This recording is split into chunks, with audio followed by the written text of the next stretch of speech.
Hi viewers. Rubber ప్లాంట్ని రిపాట్ చేయడం చాలా ఈజీ. పాట్కి ముందుగా హోల్స్ చేసుకోవాలి. తర్వాత ఆ హోల్స్కి అడ్డుగా కొన్ని స్టోన్స్ వేశాను.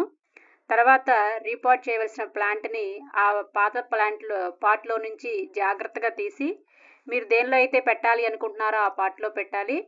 పెట్టి దానికి కొంచెం స్టోన్స్ యాడ్ చేశాను.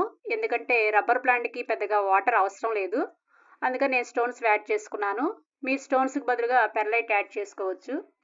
తర్వాత దానికి వేయవలసినటువంటి సాయిల్ కోకోపీట్, మట్టి, ఇసుక, కొంచెం ఆర్గానిక్ ఎరువుని మిక్స్ చేశాను. మిక్స్ చేసి దాన్ని మొత్తాన్ని కూడా ఆ మొక్కకు సరిపోయే విధంగా వేశాను. దీనికి ఎక్కువగా వాటర్ అవసరం ఉండదు కాబట్టి కొద్దిగా జస్ట్ ఆ వాటర్ని మాత్రం స్ప్రే చేస్తే సరిపోతుంది. తర్వాత ఈ మొక్కని రిపాట్ చేసిన తర్వాత ఒక 2 days వరకు నీడలో పెట్టి ఉంచితే దీని యొక్క గ్రోత్ చాలా బాగా ఉంటుంది. డెకరేషన్ కోసం ఏమైనా పెయింటింగ్ వేసినటువంటి స్టోన్స్ ఏమైనా ఉంటే దాని ఇంట్లో పెట్టుకుంటాం కాబట్టి రబ్బర్ ప్లాంట్ని కొంచెం షోగా డెకరేట్ చేశాను.